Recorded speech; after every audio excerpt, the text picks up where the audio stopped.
All right, ladies and gentlemen, welcome back into another Mancast. We got episode 38 tonight.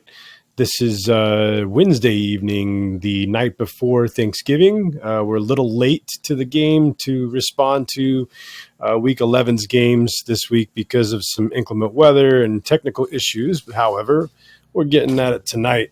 So 2 nights ago, I watched a big game. My Chiefs hosted the Eagles, the rematch of the Super Bowl. And by the tail of the first half, man, I thought we were in good shape. I thought, man, Kansas City's got this game under control.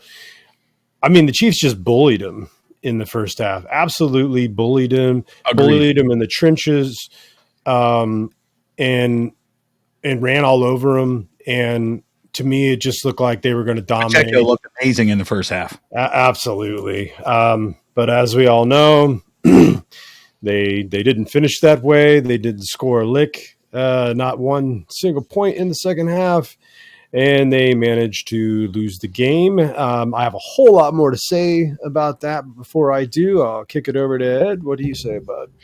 I think we talked after the game, and I know your disappointment, and I said at that time,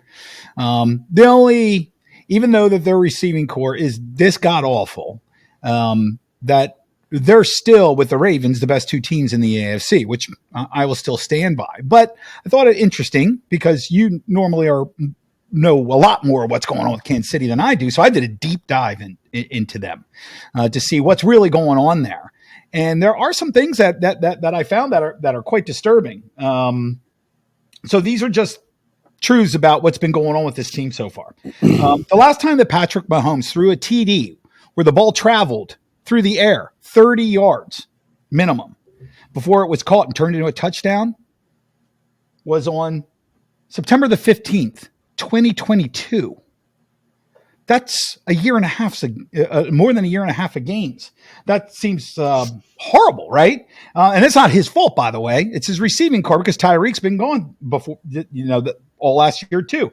MVS has dropped 5 30-yard passes over the last 3 years, most in the NFL. The Chiefs do not have a receiver in the top 72 receivers in yards, excluding Kelsey, because they list him as a tight end. Mm-hmm. In the 3 losses in the fourth quarter, Mahomes is 14 of 37, no touchdowns, an interception with 12 drops, and 4 of which would have converted to touchdowns, which would make them currently 8-2, as opposed to 7-3. Which the drops is crazy. The receiving core is now last in DVOA. Kelsey has only, by definition, explosive plays, which our audience probably knows exactly what that means. Kelsey, at this point last year, had 14 of them. This year, 4. And that's because everybody's double and triple covering him because they can. The Chiefs have only 19 fourth quarter points in 10 games. It's 1.9 points a game in the fourth quarter, and they haven't scored any points at all in the last 3 games in the fourth quarter. 0. They haven't scored any second half points in the last 3 games. That's 3 games, let alone fourth quarter. But 19 points in the fourth quarter for the entire year. Mahomes' first 101 games, 99 of those he scored in the second half as well as the first half. It's bizarre. He only dropped 2 out of fault, by the way. He only dropped 2 out of 101. Dimes in the fourth quarter. He only dropped 2 out of 101. Now all of a sudden it's 3 in a row where there's no scoring in the second half. But so let me do it like this. The good, the bad, and the ugly. But I'm going to do it in reverse. I'm going to start with the ugly, and the ugly is the receivers. Sure. The problem is you came to the dance with these receivers, and you knew they were ugly when you came. You knew they were ugly when you asked them to the dance. So now you're here, and you're going to have to fucking dance with them, and that's just the way it is. You got an ugly girl. The bad is when you have 3 Hall of Famers on the Chiefs offense, meaning you have a Hall of Fame first ballot Hall of Fame quarterback will be hands down. You have a first ballot Hall of Fame tight end will be hands down. Absolutely. And you have a first ballot offensive mind coach will be one first ballot hands down. No questions asked. Absolutely. One of the greatest coaches of all time. And all 3 of them failed you in this game. Patrick Mahomes threw an uncharacteristic red zone interception. Didn't even try to look the fucking guy off. It was a terrible pass. He telegraphed it the whole way. And I don't expect to see Pat Mahomes continue to do that. So was it bad? Yeah, but he's not ugly. He was just bad for a moment. Oh, he's also, look, Patrick Mahomes plays at such a high level that this is normal. The amount of turnovers that he has is so low that everybody expects that all the time. What he did in that game, 1 turnover for a quarterback in a game against you can't do it in the red zone. NFL, maybe. You can't do it in the red zone. That's right. And Mahomes rarely does it in the red zone. Very rarely. And rarely does it at all, period. Kelsey, his fumble in the red zone, you can't have that. You can't have your star fumbling when you're about to score, coughing the ball up and giving it back to the other team. Those 2 red zone turnovers right there make it a completely different game.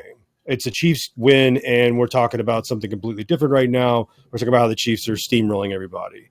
But instead, your stars let them down. And then number 3, Andy Reid, can you figure out any fucking adjustments for the second half? Can you figure out how to fucking get a point on the board in the second half, Mr. Offensive Guru? But number one of all, if Isaiah Pacheco is fucking mauling people the whole first half, why do you go away from that in the second half? Why do you start doing these stupid little gadget plays with Tony and these other guys from the secondary, from the backfield? Just give the ball to the guy who fucking runs like a demon, dude. I don't understand. And if I have to watch another second half where the Chiefs don't score, I'm going to throw something at my TV. So luckily it's a projector and it'll just hit the wall. So as far as and then I'll get to the good. So okay, let's stick with the bad here for a second. I find it very interesting with the Chiefs that they have not scored in the second half for 3 consecutive games. They've only scored 19 points in the fourth quarter all year. Not only is that 19 points the lowest in the NFL, but it's lowest by far. It's not even a close call. And then the question becomes, what the hell is actually going on here? Why aren't they making these adjustments? Or is Eric Bieniemy, did he have a little more influence than we thought, particularly at halftime? Maybe his mind was picked a little more than we thought that was going on, because it doesn't seem like, Andy didn't have a stroke. I think, though, however, a lot of the stuff that they want to do in the second half, because obviously when you come out in the second half, you want to change up some of the things you saw in the first half. I agree with Pacheco. Your man's doing his job and he's doing it well, so I don't see why you move away from that. But I think they're becoming more and more limited, and defenses are taking advantage of the fact that their receiving core is really that bad. And we had said a couple of weeks ago, when we were coming up against the hard break for the trade deadline, especially what the guys that were available and did change teams, and they didn't do anything. I was shocked by that. And Hardman's back, but he ain't doing shit. Kelsey did. So if you look at Kelsey in that game, and Kelsey has not been playing well, and I'm here to tell the entire NFL universe that is 100% because of Taylor Swift. Stop going to fucking Swift concerts when you're in the middle of the NFL season. Fuck that shit. Fucking concentrate on football, bro. What the hell are you doing going to South America for? That's just idiotic. That irritates me. He doesn't seem like he's playing at the same level he was before, but because they can't stretch the field. That first touchdown, he's getting fucking mauled, dude. He's getting triple teamed. So, right. So that first touchdown that Pat threw to the back of the end zone. That I can't remember the name of the player because he's not one of your regulars. Watson. He was so wide open, it was stupid because they triple teamed Kelsey. And in the second half, But you just couldn't catch the ball. Okay, so Scanlon is a In the ass? and yes, he's a body catcher, right? That pass to him, while there's no excuse for him dropping that because it hit him dead square in the hands, but that's not what body catchers do. And they're used to turning around and catching it and bringing it into their body. And he had to go out this way. But you need to catch a bus out of town if you ain't. That's right. I 100% agree. I'm giving you a reason, not an excuse. And by the way, that ball was on a dime, bro. There was you could not throw that ball better. Now I want to say this. I love Patrick Mahomes. He's my favorite football player in the NFL currently. And that guy blamed himself and said, I could have thrown that ball a little different and made it easier for him to catch it. The fuck? Dude, that was a dime, man. You couldn't have thrown it any shorter, any little bit better for him to just cradle it. The defender would have knocked it away. It was perfect. It was perfect. And the man making $11 million a year is supposed to haul that in. And then the next throw, and they had one more opportunity to down first the field. Down. That would have been a first down. Where the fucking chest? Right through his hands. And that's Watson. That's the guy that he has been developing rapport with, and he not only did that and cost us the ability to continue on, but earlier than that, he ran the complete wrong route, right. And that's why Mahomes missed him. So he just completely shit the bed. I'm hoping we get this Richie James kid back soon, and maybe he can help. But he's going to be again, the ugly it is. We brought an ugly girl to the dance, and we're just going to have to figure out how to dance with her. Yeah, you're going to have to. I think what's going to have to happen is Pat's going to have to pull somebody aside that he's got some kind of faith in and go, practice is over, but you're not leaving. We're staying here, and we're going to get a rapport working here. They got to do something. And by the way, Andy Reid, he used to do this in Philadelphia a lot too. Your running game's working. Don't work away from your running game. Yep. Because if Pacheco in the first half is averaging over 5 yards a carry, and he's running like a horse, bro. Like he's looking to do damage to the defense when they're trying to tackle him. He's running angry as hell and downhill. Yes. You keep that going the whole game because that wears the defense down. Plus, most times it'll keep 7-8 guys in the box because the running game's working, and then your guys aren't being double teamed downfield. So he's done this 3 weeks in a row now, and there's been actually several weeks in a row, more than that. There's been some speculation that same thing with Kadarius Toney. Toney got his most action this past game than we'd seen all season. There's some speculation that he's saving these guys, that he's trying to get some little less mileage on the tires before the playoffs and so forth. But if that's going to cost us games, man, that's well. Not good. I'll say this: it's speculation on Kansas City Chiefs fans. For the rest of us, it's wishful thinking. Then why? Then why? But I can't answer that. That's why it's so perplexing. But I will say this: I looked at the schedule for the rest of the year for them. Oh, we got maximum. They may drop 2 more games, maximum, and that I don't even think that'll happen. But I'm saying, let's say it's 2. They're still going to win their division, they still may be home field. I think this is a great inside for that now. But what a great segue! What a great segue to the good, and the good is that if your stars, if your Mahomes, your Kelce's, and your fucking Andy Reids have a good game and don't cough up the ball and cost you it, you can overcome those shitty receivers. We have all season long, as long as our good guys are good.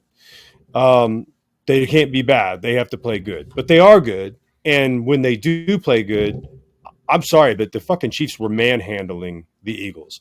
They were clearly the better team. And the fact that they lost by 4 points to the supposedly the best team in the NFL, I'm not discouraged at all. The Chiefs, if you played them again tomorrow, I bet you the Chiefs would fucking win. Well, and so for me, it hasn't changed anything in my prediction. I think the pundits actually agree with you. Most of the power rankings still have them ranked Vegas between 3rd and 5. Vegas still has them number 1. Well, tied their They're first place So with the I've Eagles. seen the Eagles on almost everybody's board. San Francisco gets two a lot. I've seen the Ravens ahead of them, but it's neither here nor there. Power rankings are a load of shit anyway. I mean, any retard can look at the best teams in the NFL. Most of these guys just rank it by who has the better record. So And the Chiefs' kind of defense. nonsense anyway. And the reason why we don't have a Your fucking wide defense is receiver, fucking the amazing. reason why we don't have a wide receiver to shake a stick at is because we traded off one of the best wide receivers in the world in order to stack the defense, and this is what we got. Well, the defense is amazing, and so I can't argue with anything there. What I will say is the Eagles earned that win. They played brilliantly in the second half of that game. Their defense is no bullshit. You guys turning the ball over against one of the best defenses in the NFL doesn't strike me as odd in any way, shape, or form. But while I didn't, that was in the second half. I mean, the second half was just all drops. I didn't think that Hurts played particularly well in the first half, but in the second half, he played balls out. So it was a tale of two games because in the first half, you're absolutely correct. I'm going to be honest. I'll come straight at you, bro. You know me. After the Chiefs got the ball in the third quarter, they didn't get any points, but they were driving down the field like it was still the second quarter. Mm-hmm. And I was like, Eagles got no chance. I'll just watch this at home because I was out at Ops, my favorite place to go watch football. And I thought, you know what? I'll just go home and finish this game because it's just Eagles aren't going to pull this out. And then I got home and I'm messing around. I'm doing other stuff. And I checked the TV and I'm like, what the hell's going on? So, but I never thought the Eagles were going to win that game. I was kind of surprised that they did. But if MVS catches that ball, they don't win that game. Absolutely. And you would not be saying that the second half was won by Philly. One drop. Even that's what I'm saying, man. One play can change the entire narrative. We're talking about a single game, but the overall five sacks, right. Dude. But 173 yards, dude. But what I'm saying is the Chiefs pushed the Eagles around and then showed their ass in the second half. That's exactly what happened. But they still lost. It doesn't matter how. Sure, and the Eagles played great in the second half of that game. They just did. They stayed. I'm not taking anything away from the Eagles. I'm just saying the Chiefs are the better team. But I don't agree with that. And the reason is because their wide receiving core is the biggest piece of shit in the NFL. They just are. They're dead last in the NFL. If they had just one good wide receiver, they'd probably be undefeated. Then they would be fucking great. But right now, I'd say the Ravens and them played head to head. If they were playing in Kansas City, I'd give it to Kansas City. But if they were playing in Baltimore, I'd give it to Baltimore. Got no problems playing Baltimore. Zero. I actually think the Chiefs would stomp Baltimore at this point. The way I saw them play the Eagles and only lose because they couldn't catch the ball. One of those balls gets caught next time. When two of the best teams in the NFL always face each other, and it's close, it's always because of the mistakes one team made that the other didn't. Now, I'm not saying that the Washington football team has anywhere near this conversation, but they lost to a team they never should have lost to because they turned the ball over 6 times in a single game. And so if you're going to turn the ball over and the other team's not, the other team has a decided advantage automatically. And when you're both that good, I'll almost always say the team that turns the ball over more is going to lose. And that will just, that just bears out if you look at the statistics. If you went on and typed in or asked your phone, hey, if teams in the NFL turn the ball more over than the other team, what's the percentage? It may be way upside down for the team turning the ball over more. But MVS, there's just no excuse. That was just horrible horseshit play on that front. But we can move away because here's the deal. Kansas City's still winning their division. They're still going to the goddamn playoffs. They just are. And by the way, if somebody does step up, well, good luck. Because at least, unlike some of the other teams in the NFL that are towards the top tier, say 7-3 or in that area, at least Kansas City is losing games to really good teams and they're close. And by the way, the game against Denver, now after 4 straight weeks of Denver winning and now they're 5-5, that loss to Denver isn't as bad as people thought it was. Not even close. So for now, but it's about to change back to being bad again because Denver's not going to do well. Denver's schedule is treacherous. They got the Texans this coming week. They got the Chargers in LA. Then they got the Lions in Ford, and then they've got the just the Patriots, but then they have, of course, Chargers again. They got quite a gauntlet well against the Chargers. I think Chargers just kind of like. I'm sorry, they have the Browns this week. I think they'll lose to the Browns. I don't know yet. I don't know because I just don't trust the Browns quarterback play. I trust their defense. Yeah, I think that Myles Garrett's going to completely destroy Russell Wilson. But anyway, we can get to that. We will get to that when we get to our predictions. So, and one more thing I wanted to bring up, and then we'll get to each game. So you keep saying about Chiefs and Eagles, and you had called the game and it'd be the first back-to-back, but it's actually not the first back-to-back. In 93, 94 seasons, Dallas played the Bills back-to-back. Oh, that's right. I forgot, and the Bills lost both times. Yes. So I was because you had said that a couple of times, and both times it just struck me as I don't know that that's right. No, you're right. So this Monday, when I was watching the Chiefs and the Eagles, who may be a team that can do this, there was a guy who was sitting beside me, and I said, "My brother is hoping that the Eagles and the Chiefs go back to back." He goes, "Yeah, it'll be the second time." It's like, oh, man, I knew it. I said, "Cowboys and Bills, right?" And he goes, "Yeah, they went back to back." So then I looked it up, and it was 93 and 94. Yeah. Well, didn't the Bills go to a third? And they went to 4 in a row. There's some shit Giants. Now, the first one was against the Giants, and they lost 21-19.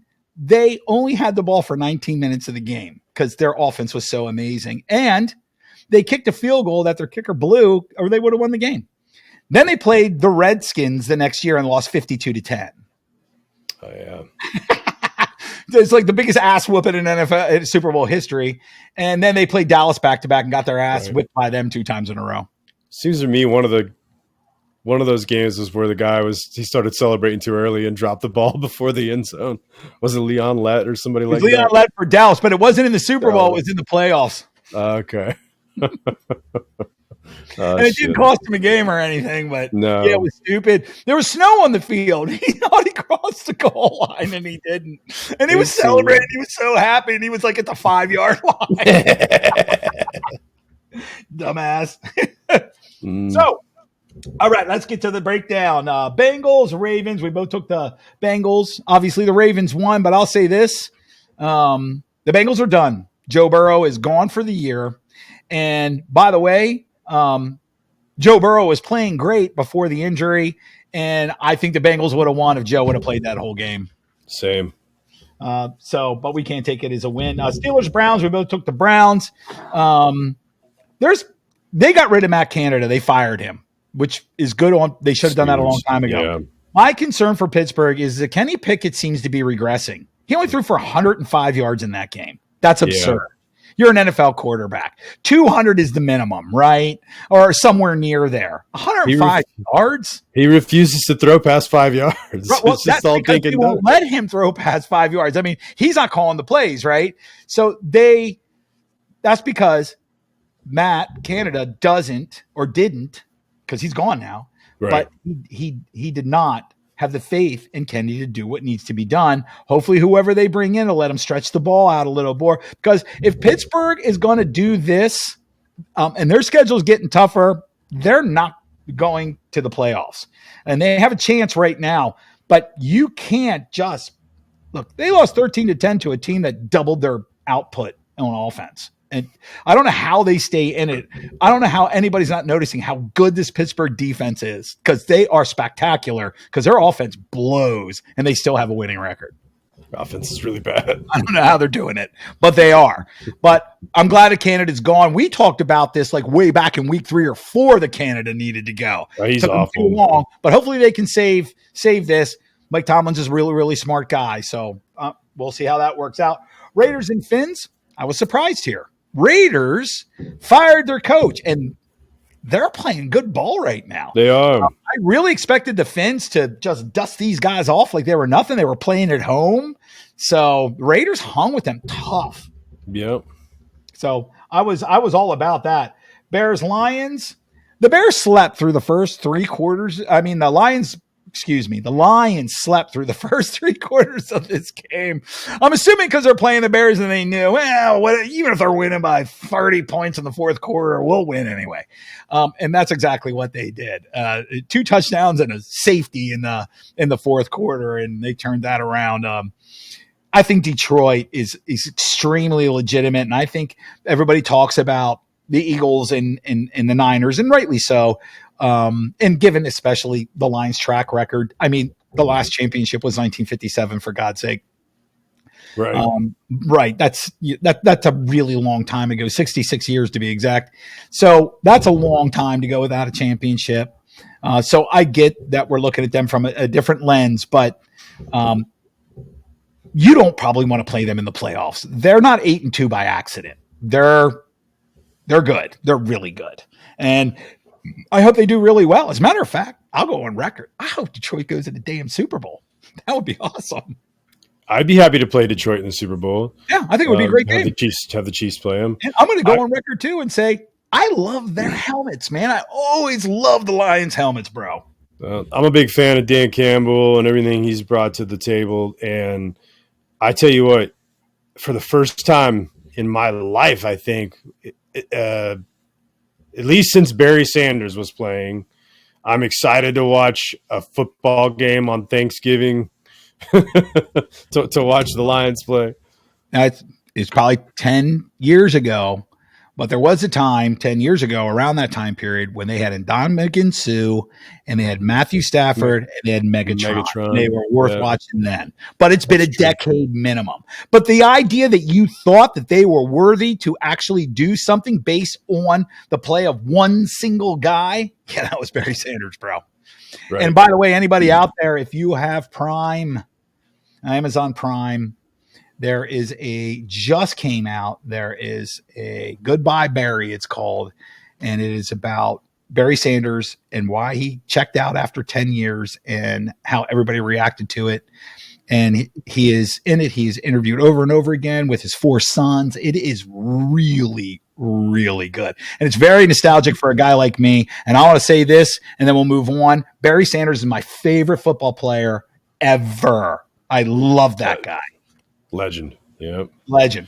That's maybe the greatest football player I ever saw at position. The only other 2 guys that I will say that I would watch a game solely for them was Lawrence Taylor and Brett Favre. Nice. Okay. Right, we'll go to the Titans and the Jags. I was actually in the stands for that game. That was a pure beatdown. Just a beatdown. However, in the very beginning of the fourth quarter, the Titans did a reverse flea flicker that I've never seen in the NFL. They scored a touchdown on it, and the whole stadium was cheering them on like, that was so cool, right? Because we had no chance of winning the game, so who gave a shit at that point? But it was a really cool play, man. Everybody was just losing their mind. And I got to say, I was there live. NFL officiating is actually worse than I thought it was. The Jags punted the ball, and the Titans, Jesus, why am I? Yeah, the Titans, I'm right. The Titans, they got 4 guys. They're around the ball. They knock it out of the end zone. They grab it. They got it at the 1. They threw a flag. The game was stopped for over 5 minutes. They never explained to us what the flag was for. And then they put the ball at the 11-yard line. There was no Jaguars anywhere near them. There's no way there was a penalty on the Jags. How did the ball go out to the 11-yard line? They never explained it. I looked it up online. I cannot find an explanation for it. It was the weirdest thing in football I ever saw. And the crowd went crazy, booing. And then later, they called a pass interference call. It was so clearly not pass interference. And we looked at it at the Jumbotron. They never even made contact with each other.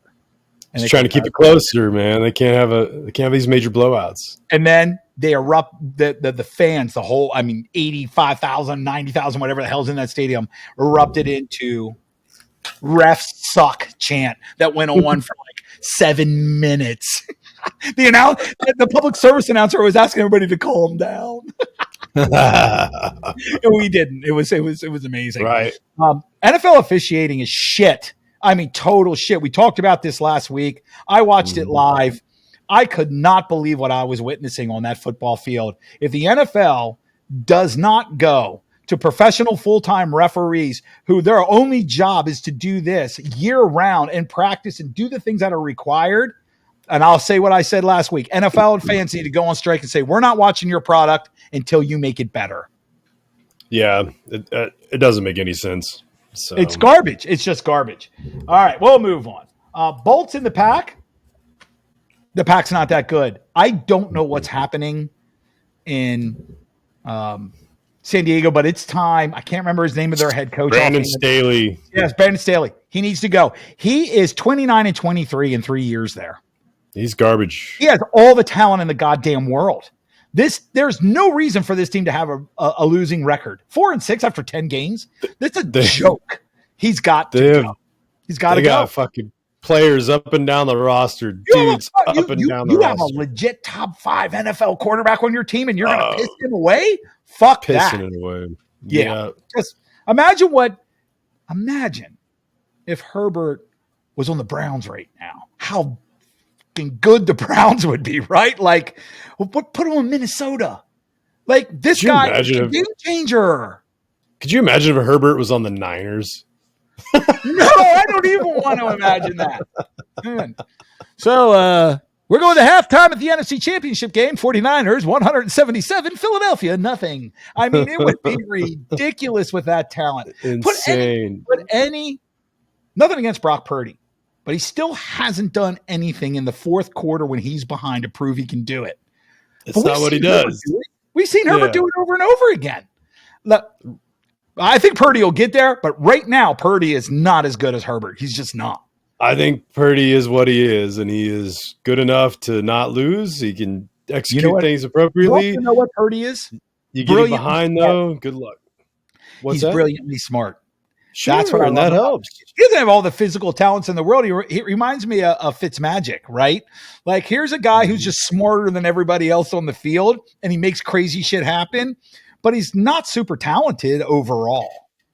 Yeah, but Fitz a go for it. You know what I mean? That's not Purdy's style. And No. Purdy plays in the pocket, and I think Mike Shanahan is brilliant at getting the absolute best out of him. And I think that's also great coaching, right? Like, you could go to your Chiefs.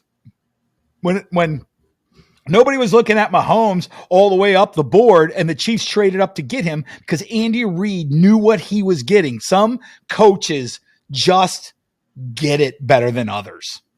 And I think that Mike Shanahan, regardless of his quarterback, will coach him up. Andy Reid came in and instantly made Alex Smith a better quarterback, period. He just did. True. And then Patrick Mahomes comes in. And by the way, Patrick Mahomes at the college level, while he was a name, he wasn't he wasn't going to the Heisman Trophy ceremony expecting to win it. You know what I mean? Right. So, but Andy knew what he was getting. And I think there are just some coaches that get it better than others. That's why I was so frustrated with Frank Reich down in Carolina, because he could have got CJ Stroud, which fits him better. And I'm still perplexed as to how that ever happened. Yeah. But the Packers are not good enough to beat the Chargers. They're just not. And the Chargers defense made Jordan Love look like a Pro Bowl quarterback. There's just no excuse for that. Bizarre. Cards and the Texans. The Texans tried a little bit to lose this game. Stroud threw a couple of picks, which is uncharacteristic of him, which is kind of weird. It's like double what he did all year. But he still threw for 320 yards, and they still won the goddamn game. So I think the Texans, right now, if the playoffs happen right now, the Texans are in.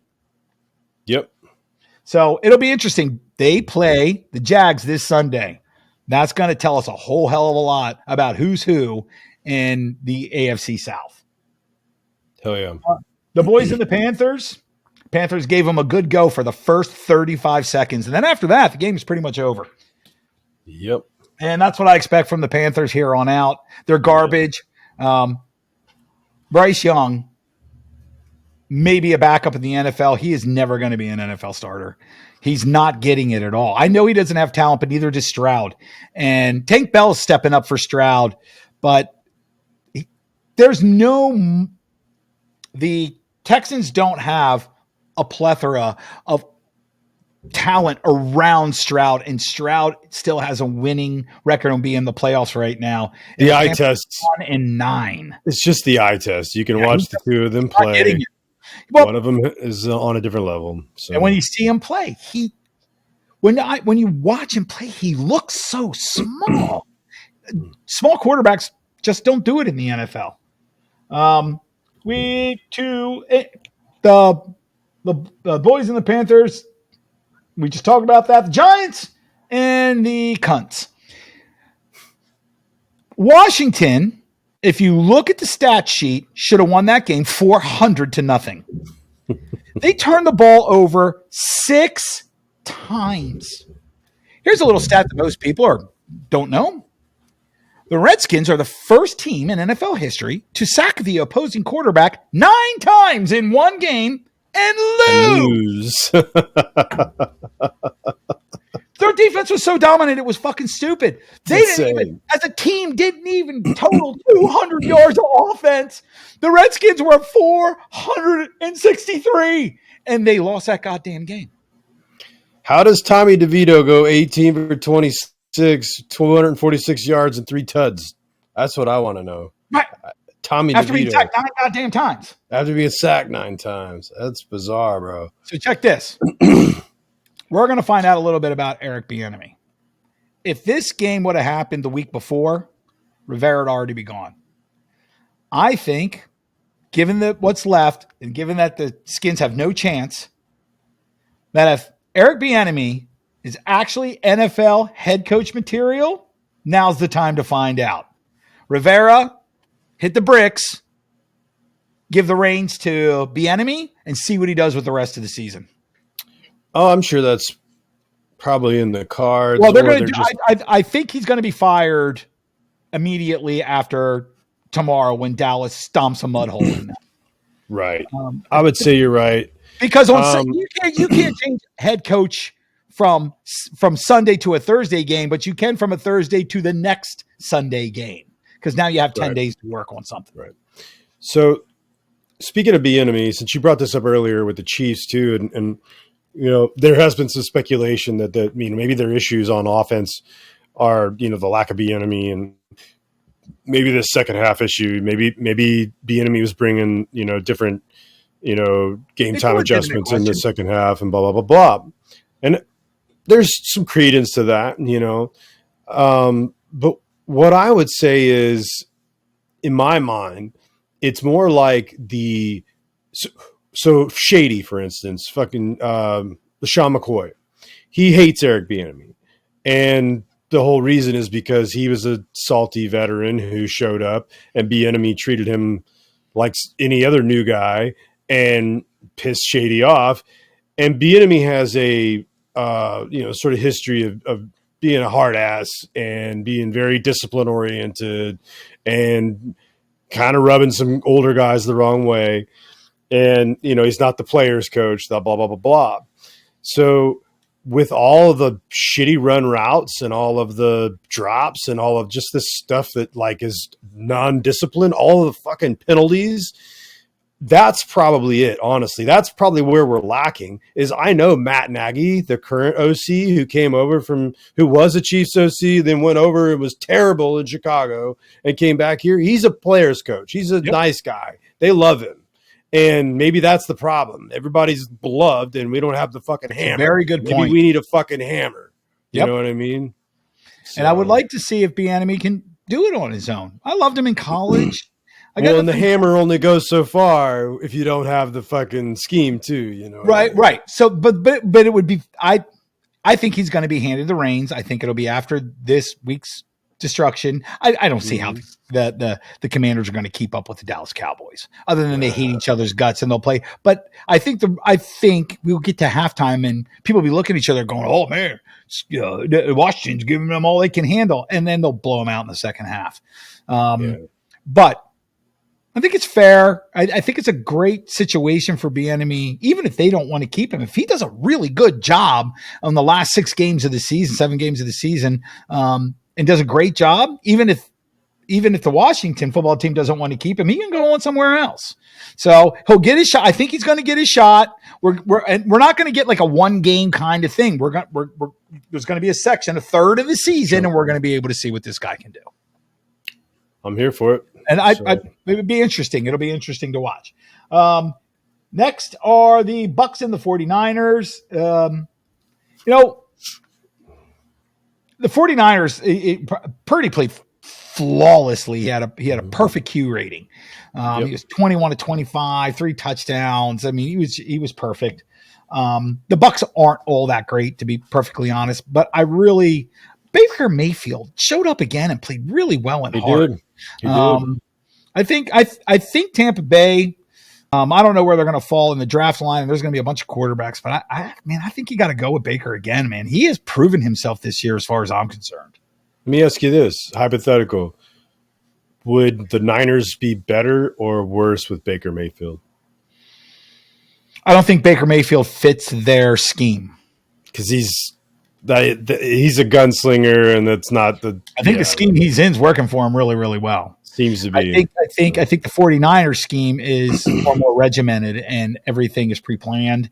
Sure. You don't get a whole lot. If you watch Purdy, Purdy throws the ball away more than most when things break down because that's what he's supposed to do. Whereas Baker will run all over crazy like Pat Mahomes does and try to make a play. He's just not as good at it as Pat is. That's all. Right. But I like gunslinger guys, man. I like guys who are willing to die to win the fucking game, and he's that guy. True. You know, he just doesn't have the physical skills that some of these guys have, but man, he plays his heart out. And I think that's why he has a really good rapport with this team too. They love him. So I'm good for him because I always liked Baker. I always thought he was a great personality, and I just glad that somebody's given an opportunity because he's playing really good football this year. So shout out to him. Jets and the Bills, that went exactly as I expected. The Bills are now coming up against the harshest stretch in the NFL in over a decade in terms of percentage of wins over the next 3 games. They play Kansas City, the friggin' Eagles, and the Dallas Cowboys over their next 3 games. That's a hell of a gauntlet, man. If they come out of that 2-1, everybody better start getting worried about the Buffalo Bills. If they get shellacked through there, their season's done. It's put up or shut up time for the Bills. I picked them to go to the Super Bowl, so I'm hoping that they come out 3-0 personally. But 2-1 would be great. If they can make it through that, they'll cruise through the rest of their schedule. Even there's still good teams there. Miami, especially at the end of the year, they shellacked Miami the first time around. If they have that kind of confidence and Allen is playing out of his mind and Diggs and him are on the same page and that defense is playing well, then sky's the limit. But we're going to know in the next few weeks. Actually, we'll know right away because they walk into Philadelphia and get fucking toasted. That'll be the end of them. So I watched part of that game with my nephew, and he's a Jets fan. And of course, it wasn't going well for him. And he's of the mind that it's not the quarterback's fault. It's not Zach Wilson's fault. It's not even the other kid they put in there's fault. It's a terrible offensive system and a terrible offensive coordinator. And their offensive line is a joke. And this and that and the other. But my issue with that is and that the receivers that Rodgers brought over are scrubs and da-da-da-da-da.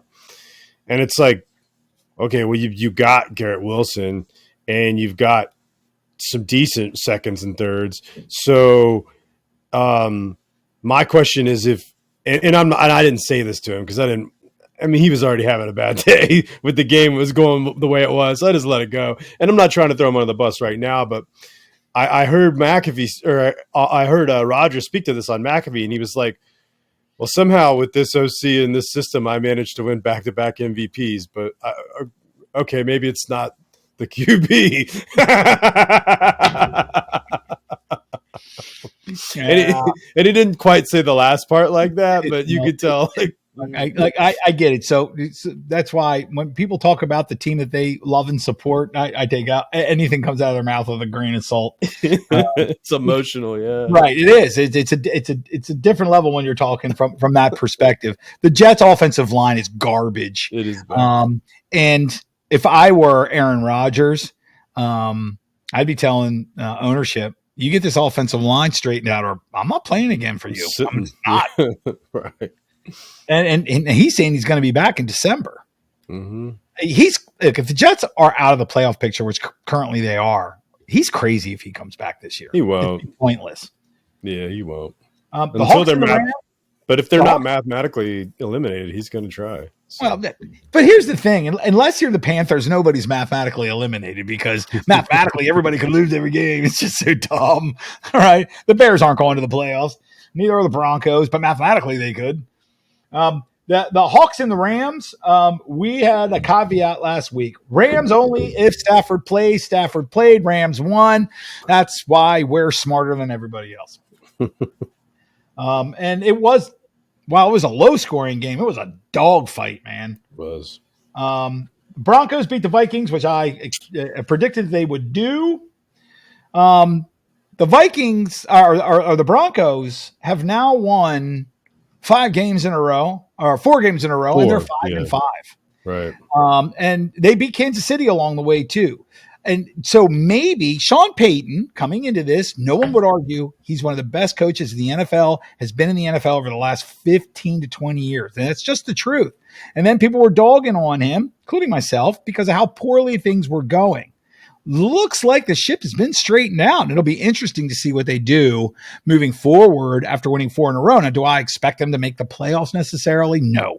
But they are obviously playing at a much higher level than they were earlier in the year, but mostly on the defense, because I watched a lot of this game. Nobody's going to convince me that Russell Wilson, even though his numbers look good on paper, he's just not. I don't vibe watching him. It's the eye test. I just not watching him going, this guy is going to lead them to anything. He is benefiting from the fact that their wide receiving core is pretty good. He's got a good offensive line, and that defense finally has got themselves figured out, and they're playing really good football. So he's benefiting from that. But if I could pick any quarterback not in the top 10, Russell Wilson's still not in my top 10. I'm not buying it. He's about to be 5-9, so because he's about to drop the next 4. I'm sorry, but I think the Browns, the Texans, the Chargers, and the Lions will beat them all in a row. So I think the Texans will probably beat them. I think the Lions will too. The Browns they make me nervous because of how. Well, we'll get to that soon, but their quarterbacking is just garbage now. But it's been garbage all year because Sean's been hurt for most of it. The Eagles and the Chiefs, obviously, we talked about that at length, so we don't need to go over that again. And then we can move on to this week's games. You want me to plot this out, or you want to do it? Oh, I don't care, man. Whatever. All right, Packers and the Lions. What say you? All right, so Pack the Lions. I say Lions. These are grudge games, and they usually play out a little tighter than you would think. I don't think the Lions at 8-2 are going to go on national television on Thanksgiving, which is their home court, forever, and shit the bed. Correct. The Commanders and the Cowboys. That's Dallas all day long. I hate to admit that. I do not like Dallas, obviously. But the Commanders they're not a good enough football team currently to take on a top 5 team in the NFC and expect to walk away on the road, expect to walk away with a win. The 49ers and the Seahawks. Seahawks have not been playing well recently. And the 49ers, after their 3-game skid, are on friggin' fire. So I got Niners all day long. Oh man, yeah, that's a no-brainer. I think that they still have to play twice, right? So that's going to be at least 2 losses for I mean the Hawks. I like Geno Smith and I like what they're doing there, but they're if they would have beat the Rams, I might have thought a little bit differently. But you got to win that game, and they didn't. And the 49ers, again, they're just playing really good football right now. Fins and the Jets, what say you? I am going out on a limb here and going to say that the Dolphins can beat these terrible Jets. Well, I think it's going to be a really close call. I'm going to say it's going to be within 28 points. 42-10 or something like that. I don't see how the Jets are going to play with the Fins. The only thing I could say is they're going to be playing in Met Stadium and over the a weekend that it'll be chilly and potentially drizzly and rainy and shitty. But the Jets just don't have enough firepower to keep up with them. They just don't. Bucs and the Colts, I think, is an interesting game because I think they're so evenly matched. The Colts right now are in playoff contention, but their schedule has been ridiculously weak. The Bucs are dropping games where I don't know why. I can't put my finger on it. I just think the Bucs are going to win this game. I think Baker's just probably tired of losing by not much to superior teams, and he's going to go head on. I think he's a better quarterback than Minshew, flat out. And I think that and Evans has been playing great. He's healthy. I just think they're just a tad better than the Colts are. Yeah, I'm with you. I picked the Bucs here too. I think they're just slightly better. Not a whole lot better, but slightly. I'm going to put this one to you. The worst game of the week, the Patriots and the Giants. Who's going to shit the bed? Because nobody's going to win this game. Somebody's going to lose it. So who do you think loses the game? I'm going for the Pats lose it. I mean, it's a coin flip, but the G-men are at home, coming off of a big win. Probably feeling like they're, could be all right without Danny nickel and dime. And, Giants. I think Giants. I think that the Giants get wasted last week if the team didn't turn a ball over 6 goddamn times. I mean, who does that? I'm going to go with the Pats because I think the Giants are just that shitty, and their quarterback play might currently be the worst in the entire NFL, including the Jets. So I'll give you the Giants, and I'll take the Pats. All right. Steelers, Bengals. This is very interesting. They got rid of Canada. Oftentimes that gives a boost to teams. I don't think Browning is anything particular. They didn't do anything in the Ravens game. Pittsburgh's defense has been stout all year. And this is going to be who makes less mistakes. That's what this is going to be all about. This is going to be like the Brown-Steelers game last week. It's going to be low scoring, like 17-14, that kind of affair. I don't know why, but I'm going to roll with Steelers on this one on the road. I'm definitely going with the Steelers. To me, it was fairly a no-brainer. I think that the Bengals don't have a quarterback anymore, and their season is over, and they all know it. And Steelers still have a lot to play for. So I'm going Steelers. Panthers, Titans in the Who Gives a Shit Bowl. I will say this. Will Levis is clearly outplaying anything that Bryce Young is doing. Mm-hmm. They got just totally throttled by the Jags, but the Jags are a vastly superior team. I think the Titans are going to take a win here personally. Same. Titans it is. Who you got next? Jags, Texans. We'll let you go first on that one, bro. This is going to be a hell of a ball game. Man, the Jags are on the road. Tough one. And don't the Jags do well on the road? Yeah, they generally do. Yeah. Fuck. Man, this is tough. I'm gonna go with Texans here because I think you're gonna go. I think you're gonna go Jags, and it gives me a chance to catch up. But this is going to be a very entertaining. This is going to say a lot about the AFC South moving forward for the rest of the year. Because the Jags' schedule doesn't get easier after this. Their schedule's pretty brutal. They have to win this game. They have to. So that's why I'm rolling with them, because they can't let. If the Texans win this game, not only do the Texans have the tiebreaker now, but they also have an easier schedule, and they have the same record from this point forward. Jags can't be in that spot. They just can't. Their schedule's too difficult. They're going to probably drop a couple more games. They got to win. See how it works out. Another game that nobody gives a shit about, the Saints and the Falcons. Yeah, I'm going to take the Saints here. Yeah, I'm going to take the Saints too, only because I have more faith in Derek Carr than anything the Falcons are doing. Right. And by the way, in the NFC South, the Saints are still in first place, even at 5-5. That's how horrible that goddamn division is. But at least they're playing for something. They're playing for headier things, right? They're playing, or should want to play, at a more desperate, higher level, because they can go to the playoffs. And I don't think the Falcons think they're going to do that. Right. Rams, Cardinals. Kyler Murray's back. And I've never been impressed with him to begin with, and I'm not impressed with him now. Matt Stafford's on the field, and I'm going with Matt Stafford. Same. Got to go Rams here. Just quarterback to quarterback. Now, this is an interesting game. The next one is the Browns and the Broncos, and the Broncos have been playing so good, and the Browns' offense has been so anemic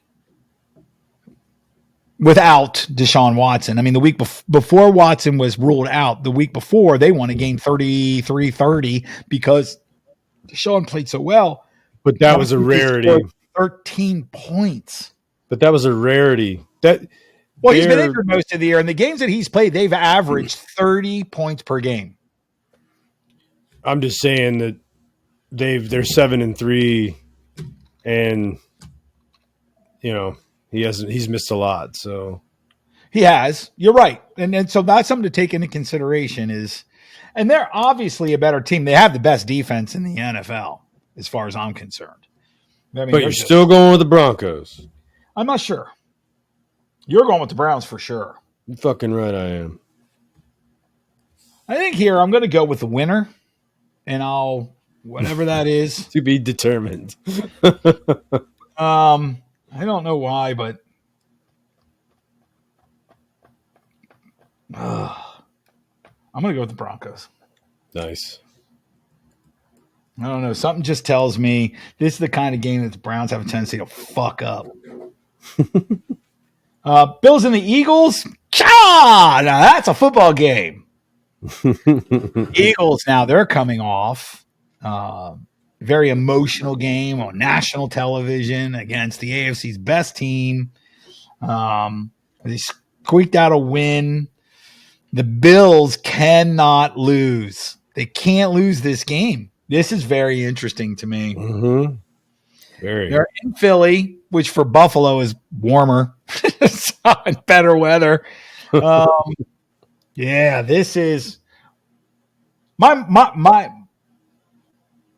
brain says the Eagles are going to win this game, but my heart's telling me that the Bills are going to pull this out. So I'm going to roll with the Bills. Look at that. I'm going Eagles. So we have 1, 2, 3, 4. Yep, and 3 more to go. Differing picks so far. Chiefs and the Raiders. Clearly, this is the Raiders. That's where we're going here. Let me spell this out. This is what? CHIEFS, Raiders. No way in hell the Chiefs are going to drop 2 games in a row. They're sure as hell not going to drop it to the Raiders. Yeah, I don't expect that at all. So, Chiefs. And if they do, we're gonna have a hard conversation on our next show. So. Ravens, Chargers. Chargers are just falling apart. I got Ravens all day. Yeah, I think they're definitely the better out of the two for sure. It's not even close. Chargers can go up and down. They can win a game.